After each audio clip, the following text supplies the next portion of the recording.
Okay, I'm going to be showing you how to develop a roll of HP5 using a stand development technique. And you'll want your chemicals.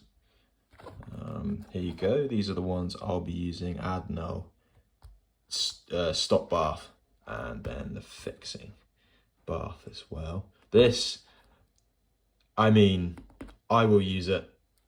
Not everyone uses a stop bath, but I'm going to be using that today. And then a little bit of math. That probably look a bit of a mess there, but it's just working out that dilution. And how you do that, you have your total volume of liquids you'll need to fill the tank. Now we usually say it underneath there, and then on here, when you choose which one you would like to follow, for example here, it's got your dilution there. And all that is you add those two numbers together, 101, and then divide that by that. And then that will give you this. It's a bit more awkward than the size of tank I have, but hey, you add that together, divide that by that, and that will give you the amount of chemical you need there, here, and then the amount of water here, and then there. Same for this, different dilution, 375 divided by 20 basically gives me this. And then the fix, 375 divided by 5. That's a bit easier there. You don't really need to look at this. This is just for my sake, unless you buy these exact chemicals and have the exact same container. Okay, step 1, roll of film, scissors and beer opener, tank with the tank content. I'm going to put it in like that just because I find it a bit easier to keep it all in there just while loading up. But what I'll do is undo that, and I will take this out to find this, and then I will open the film with the beer opener there, and then I will cut twice in total. There will be the leader, the shape leader, I will cut there.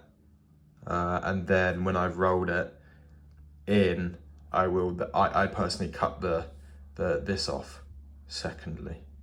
I find it a bit easier to manage when it's still got a spool in the center, and then I'll cut it off towards the end when I'm happy it's loaded.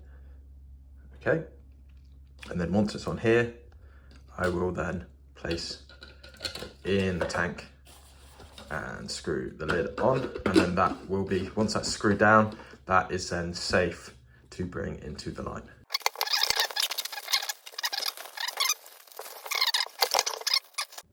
Now we're all loaded. Okay, so I'll show you visually where I cut with the scissors. So first I cracked this off, pop the roll out, and I made this cut first just to take this leader off.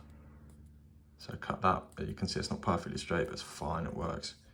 And then I left this on to the last minute, and then just use the edges of the plastic to help guide to cut that, so I'm not getting any frames or anything. Yep. My water, and then I've got my chemical, and then something to actually mix them in and potentially keep them in. So there you go. Actually, I'll put that in there, and then got my water. I want to tip in my chemicals.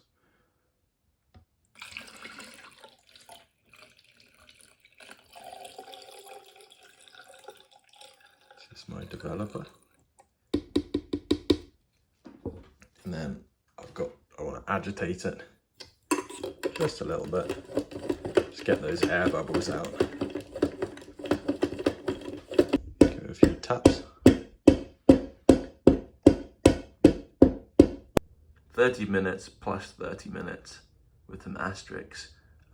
Tilt once after 30 minutes. Put the lid on. This is what this lid's for. And I'm gonna just do that.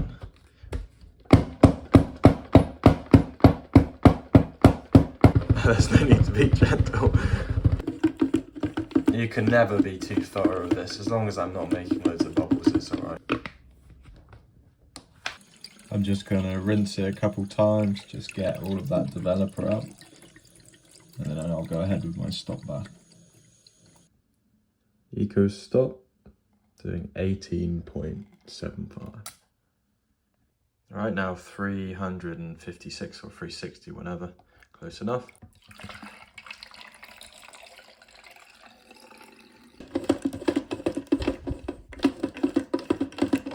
Just going to tip it out.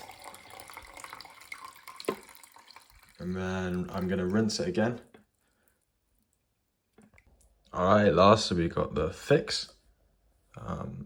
This one and the stop by this brand can be used 20 times, so you can keep this in a sealed container. I got another sealed container here for the fix.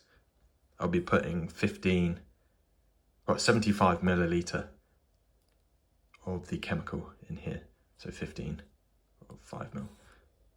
And then I'm going to keep it afterwards, so you can tip it out back into one of these.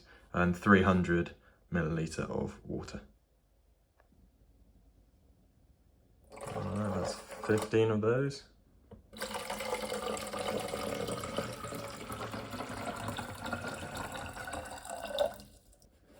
Okay, the fixer is 4 minutes. I'm going to agitate it first for, I think, probably a minute, and maybe once every sort of, whenever I feel like it.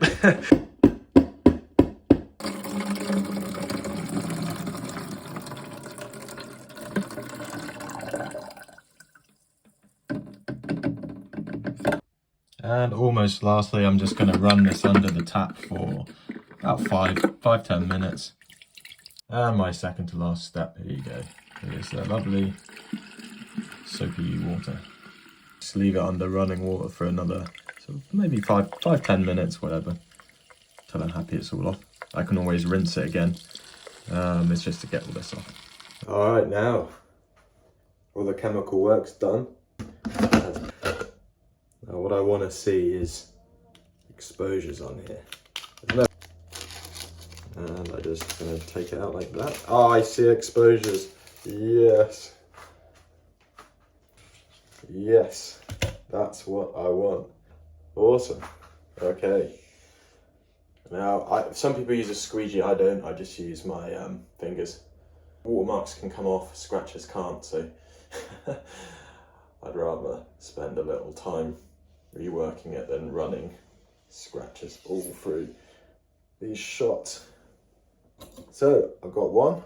I want to attach it on one end just to start the film, and then got the other one.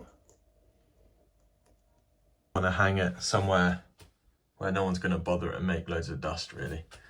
So I've got a little bit of string here.